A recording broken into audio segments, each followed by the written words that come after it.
I'm very sad today.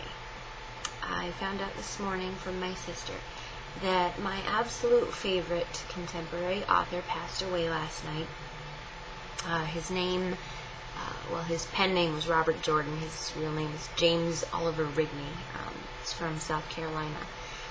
And he is the author of a fantasy series known as The Wheel of Time, among other books, but that's kind of his big work.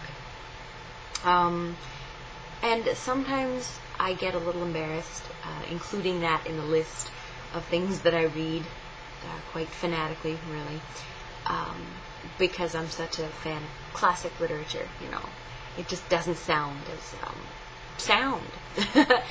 But I had gotten a lot of things from these books. And he wrote 11 books in these series. He's in the middle of writing the 12th and last book. Most people have been reading this series for more than a decade. He started in the early 90s. I'm not even sure exactly when. And so there's that element to it. Just the utter shock that he's not going to be the one to finish the last book is very sad. But then just the sadness. He has been battling a rare blood condition known as amyloidosis for the last 2 years. And as far as we all knew from his blog and everything, he was doing really well. His last update was like a month ago. His amyloid numbers in his blood were really down and all of this. But yeah, he passed away last night, and he was getting weaker and in a lot of pain. So he was having a hard time of it, but he fought very hard.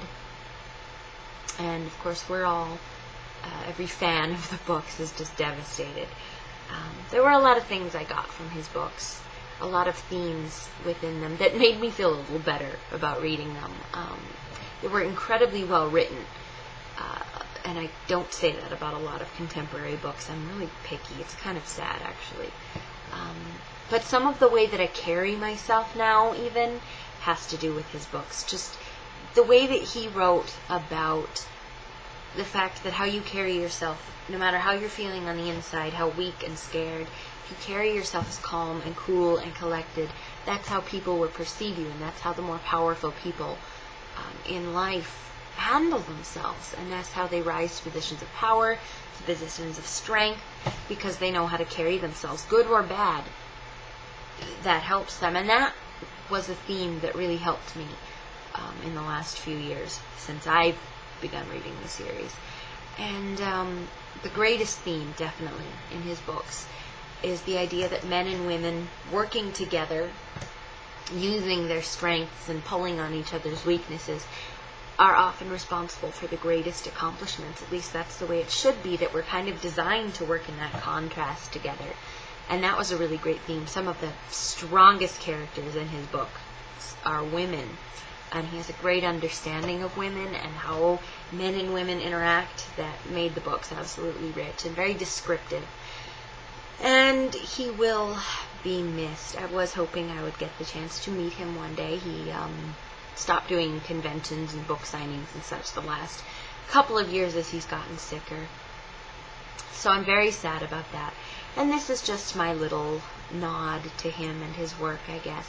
I can't imagine knowing that you have a disease like this that could very possibly kill you and struggling with finishing your life's work that thousands of people are depending on you for, and spending that time with your family. That must have been a struggle for him. I can't even imagine.